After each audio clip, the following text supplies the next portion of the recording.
साडे फार्म ते 4 कट्टे 4 कट्टियां 4 बच्चे 4 बच्चियां 6-7 मज्जां जे तो अल्हम्दुलिल्लाह 100 के बतख भी आज। बिस्मिल्लाहिर्रहमानिर्रहीम। अस्सलाम वालेकुम वीवर्स, वेलकम टू किसान दोस्त की तरफ से खुशामदीद। वीवर्स, आपने इंट्रो सुना, फार्मर ने 4 बच्चे 4 बच्चियाँ 4 कट्टे 4 कट्टियाँ, आखिर ये 4 ही क्यों, इसके साथ 6-7 बफलोस 2-3 गाय और 100 डक भी रखी हुई है। मल्टी फार्मिंग कर रहे हैं, तो आपके साथ इनका तजुर्बा शेयर करेंगे। आपसे करता हूं रिक्वेस्ट कि वीडियो को एंड तक ज़रूर देखिएगा, इंशाल्लाह आपका फ़ायदा ज़रूर होगा। तो चलिए इंटरव्यू शुरू करते हैं। अस्सलाम वालेकुम। वालेकुम सलाम भाईजान, कैसे हैं आप? ठीक ठाक भाईजान, आप सुनाएं। अल्हम्दुलिल्लाह। भाईजान, आपका नाम? सर वसीम अकरम। वसीम भाई, किस इलाके से हैं आप?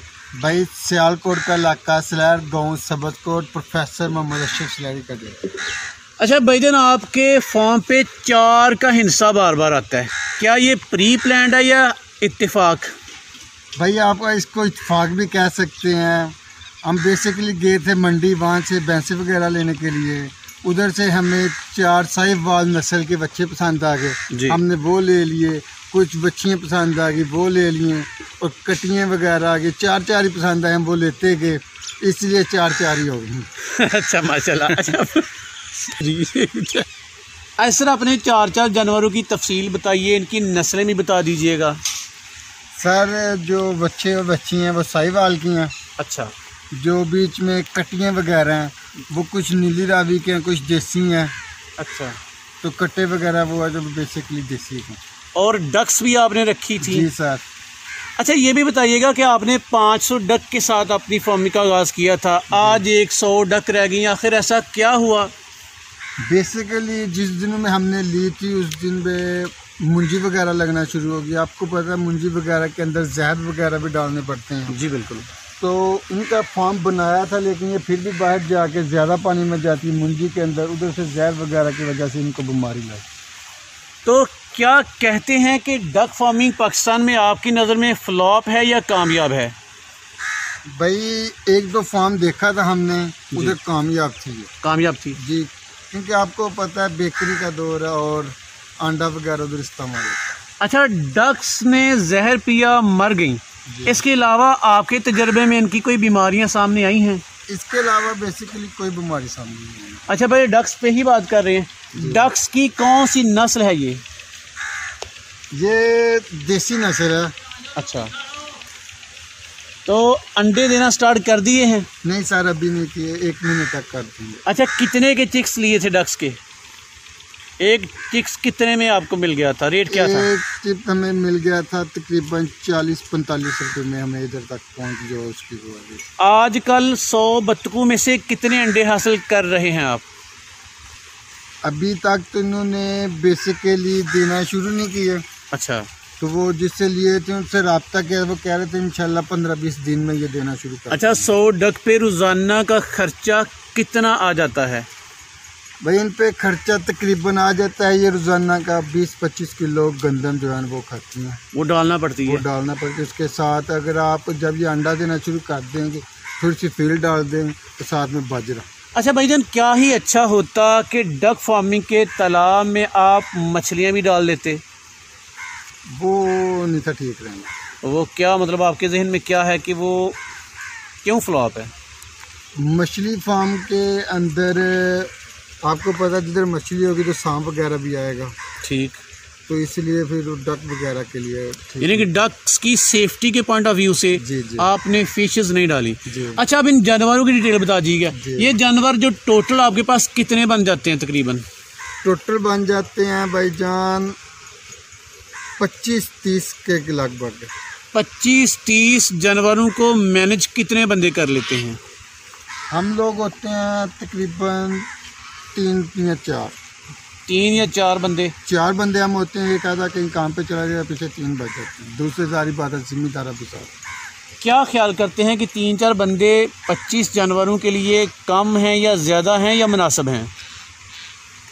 भाईजान 3-4 बंदे ठीक है, साथ में जिम्मेदार है, बहुत अच्छा अल्हम्दुलिल्लाह हमारा निज़ाम चल रहा है। हमें कभी फील नहीं हुआ कि ये जानवरों को अच्छा करना, बाहर का काम ऐसे करना। अच्छा, आप क्योंकि खुले खेतों में आपका फार्म है, तो क्या जानवरों की चराई भी करते हैं?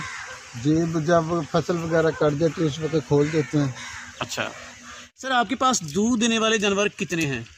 भाई हमारे पास दूध देने वाले जो जानवर हैं ना, वो तकरीबन 7 हैं। 7 जानवरों से कितना दूध हासिल कर लेते हैं? 40 से 45 किलो। 40 से 45 किलो दूध तकरीबन 4,4500 का बनेगा। जी। खर्चा कितना आ जाता है? खर्चा एक पे आ जाता है तकरीबन 400 खर्चा आ जाता है। जी। अच्छा, दूध देने वाले जानवर अपना खर्चा रोज़ाना निकाल लेते हैं। जी। ये जो बकिया जानवर हैं फैटने के लिए, इनका खर्चा कभी निकाला है? इनका खर्चा बेसिकली रोज़ाना की बेस का तो नहीं निकाला। यही होता है कि इनका जब सेल वगैरह करेंगे तो उस हिसाब से इनका लगा लेंगे। बछड़े और कटड़े कितने मंथ रख कर आगे सेल करते हैं? ज़्यादातर तो ईद पे सेल करते हैं। हर ईद की? हाँ, अगर कोई बीच में कोई अच्छा रेट मिल जाए तो निकाल देते हैं। अच्छा, कटरों या बछड़ों की फैटने के हवाले से, उनको मोटा ताज़ा करने के हवाले से क्या लाहेअमल अख्तियार करते हैं? बेसिकली फीड वगैरह नहीं डालते क्योंकि गोश्त वगैरह खाना होता है। खुद भी लोगों पर ये नहीं को फीड वगैरह डाल दिया इनको, इनका गोश्त बनाने को। इनको ज़्यादातर जो है ना वो ये डालते हैं सब्ज़ चारा, और बीच में थोड़ी सी खल वगैरह डाल देते हैं, उसका ज़्यादा नुकसान है। यानी कि आप ऑर्गेनिक तरीके से, देसी तरीके से फैटनिंग करते हैं। जी जी। लेकिन इस तरह वज़न भी तो कम बढ़ेगा ना? अगर आप फीड डालेंगे तो वज़न ज़्यादा बढ़ेगा। वज़न ज़्यादा बढ़ेगा लेकिन उससे नुकसान भी बहुत ज़्यादा है। खालिस गोश्त नहीं रहेगा। जी। अच्छा, अब मज़ीद बताइएगा कि लेबर आपने कितने बंदे, आप घर वाले लोग मुलव्वस हैं इसमें ये काम कर रहे हैं, लेबर के कितने बंदे हैं? लेबर के 2 बंदे हैं। 2 बंदों को खुश कैसे रखा है? उनको भी रोजाना की पेस पे थोड़ा वो महीने बाद खुली वगैरह जाते हैं तो उनके कुछ कपड़े वगैरह इस हिसाब से उनको भी कुछ करते हैं। अच्छा, आज तक आपके तजर्बे के मुताबिक आज तक इस मल्टी फार्मिंग में आपको किन किन मसाइल का सामना करना पड़ा है? मसाइल तो बहुत ज़्यादा तो सर निशानदेही कर दीजिएगा। निशानदेही ये है, आपको पता है पिछले दिन में लोड शेडिंग थी। जी बिल्कुल। लोड शेडिंग लाइट कभी आ रही है, कभी उनको चारा वगैरह को करने का जी बिल्कुल, उनको पानी का। और ये जब बारिश वगैरह उसका मसला हो जाता है बारिश में। नहीं, बारिश में इनका प्रॉपर शेड उस तरह से मुझे नज़र नहीं आ रहा। ये आपने जुगाड़ नहीं लगाई है? नहीं, ये बेसिकली हमने जुगाड़ नहीं लगाया, काम तो ठीक किया होगा। और वो है कि हमने खुरली के ऊपर नहीं डाला होगा। मतलब खुरली के ऊपर होता तो ज़्यादा सुदमन था। तो आपके फ्यूचर के प्लान क्या हैं? क्या इसको बनाएंगे इसके ऊपर? फ्यूचर पे यही प्लान है कि हम दूध देने वाले जानवर को ज़्यादा रखेंगे, फिर खुरली के ऊपर कर लेंगे। अच्छा, जानवरों को आप जगह माशाल्लाह ओपन है आपके पास, खुली जगह है, क्या इनकी सेपरेशन करते हैं? कटियाँ एक तरफ कट्टे, एक तरफ बछड़े, एक तरफ मिक्स ही रखते हैं? मिक्स ही रखते हैं। अच्छा, ब्रीडर क्या कोई रखा है कि या किसी डॉक्टर से खिदमत लेते हैं? डॉक्टर से करते हैं। आपने बताया कि आपके पास 2 इंतहाई खूबसूरत तरोताज़ा सजरी सुही बफलोज हैं। हम चाहते हैं कि आप हमें वो भी दिखाएं। चलें, आए मेरे साथ। ये वसीम भाई की 2 बफलोज हैं। अच्छा वसीम भाई, इनकी थोड़ी सी इन्फॉर्मेशन दीजिए। कौन सी नस्ल, कितना सुआ, दूध कितना, कीमत कितनी? ये वाली जो भैंस है ना जी, ये दूसरे सूबे में है। दूसरा सुआ इसका? जी माशाल्लाह खूबसूरत है। ये जो है ना वो नीली रावी है। अच्छा, दूध इसके नीचे कितना है? इसके नीचे एक टाइम का है तकरीबन 8.5-9 किलो। माशाल्लाह खूबसूरत है। पीछे कट्टी है या कट्टा? इसके पीछे कट्टी है। अच्छा, कितने दिन या महीने इसको सुए हुए हो गए हैं? तकरीबन 20 से 22 दिन हो गए। ठीक है। और ये वाली जो बफलो है? ये वाली बफलो तीसरे सूबे में। तीसरे सूबे में? जी। और इसे कितने दिन हुए?